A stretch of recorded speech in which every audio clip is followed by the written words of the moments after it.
visittemples.com அப்படிங்கிறது கோவில்களை பற்றிய ஒரு வலைதளம், அதாவது ஒரு வெப்சைட் ஆகும். இன்னைக்கு இந்த visittemples.com மூலியமா திருவள்ளூர் மாவட்டத்தில், அதாவது திருத்தணி பக்கத்தில் உள்ள ஆற்காடு குப்பம் அப்படிங்கிற இடத்துல இருக்கிற ஸ்ரீ சோழீஸ்வரர் கோயிலை பற்றி தெரிஞ்சுக்க போகிறோம். ஆற்காடு குப்பம் ஸ்ரீ சோழீஸ்வரர் கோயில் மிகவும் பழமையான கோயில். சுமார் 1100 வருஷம் பழமையானது. இந்த கோவிலோட முழு பேரு ஸ்ரீ காமாட்சி அம்மன் உடனடி ஸ்ரீ சோழீஸ்வரர் கோயிலாகும். ஸ்ரீ சோழீஸ்வரர் கோயிலுக்கு ராஜகோபுரம் எதுவும் கிடையாது. இந்த கோவிலுக்கு 4 திசைகள்லையும் நுழைவாயில் இருக்கு. கிழக்கு நோக்கி நுழைவாயில் இருக்கு.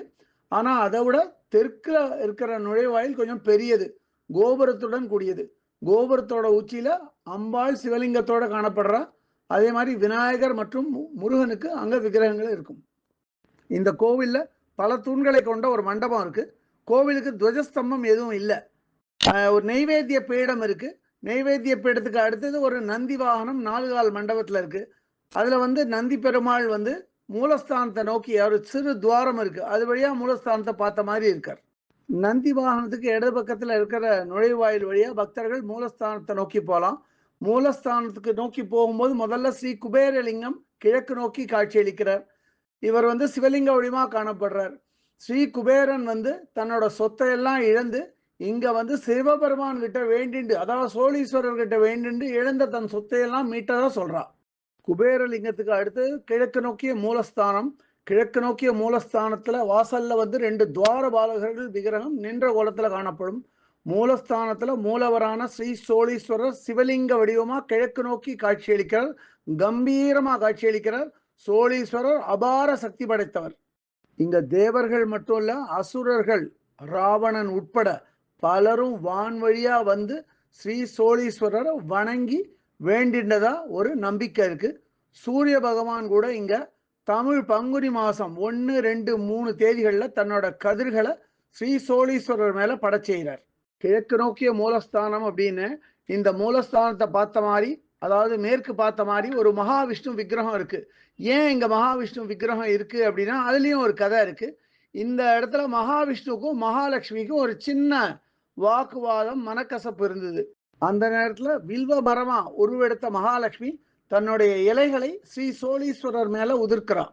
இதனால மிகவும் மனம் குளிர்ந்த மனமகிழ்ச்சி அடைந்த ஸ்ரீ சோழீஸ்வரர் மகாலட்சுமி மற்றும் மகாவிஷ்ணுக்கு இடையில இருந்த கருத்து வேற்றுமையை நீக்கி மகாவிஷ்ணுவோட மார்பில மகாலட்சுமியை குடியிருக்க செய்கிறார். பக்தர்கள் மூலவர் சன்னதியை உள்பக்கமாவே பிரதட்சணம் பண்ணிட்டு வரலாம். அங்க ஒரு தெற்கு நோக்கிய சண்டிகேஸ்வரர் விக்கிரமும் வடக்கு நோக்கிய துர்கை அம்மன் விக்கிரமத்தையும் பார்க்க முடியும்.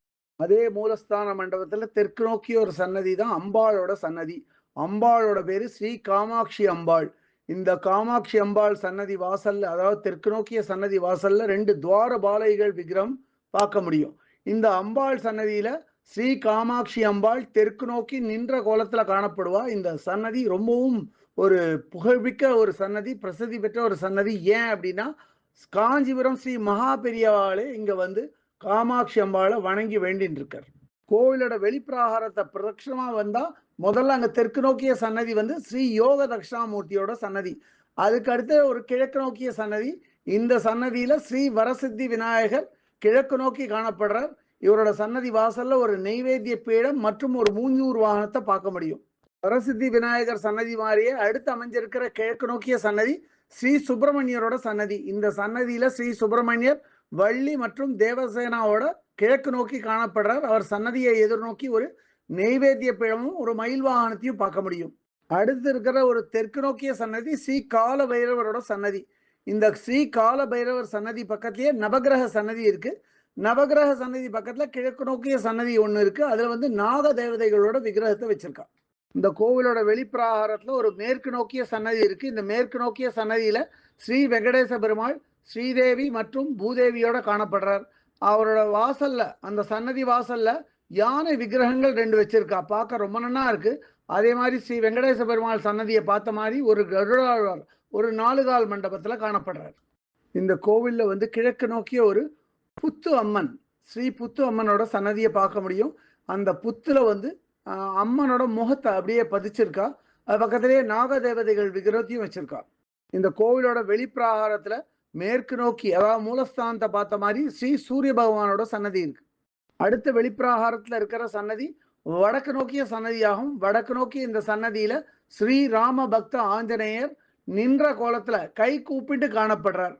இங்கே கோயிலுக்குள்ள ஒரு அன்னதான கூடமும் இருக்கு. தினமும் இந்த அன்னதான கூடத்துல வரும் பக்தர்களுக்கு சாப்பாடு வழங்குறது வழக்கம். இந்த சாப்பாடெல்லாம் திருத்தணி தேவஸ்தானத்திலிருந்து தயார் பண்ணி கொண்டு இங்க பக்தர்களுக்கு வழங்குறா. இந்த கோவிலும் திருத்தணி தேவஸ்தானம் நிர்வாகத்தின் கீழ் இயங்கிட்டு வருது.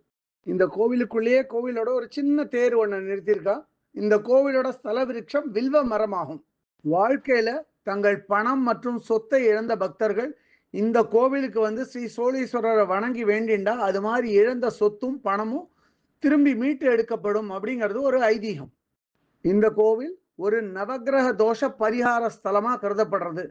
மேலும் இந்த கோவில் திருத்தணி மற்றும் திருப்பதி போற வழியிலேயே பிரதான சாலையிலேயே பக்கத்திலேயே அமைஞ்சிருக்கிறதுனால திருப்பதி மற்றும் திருத்தணி போயிட்டு வரவா இந்த கோயிலுக்கு கண்டிப்பா போயிட்டு வரணும்.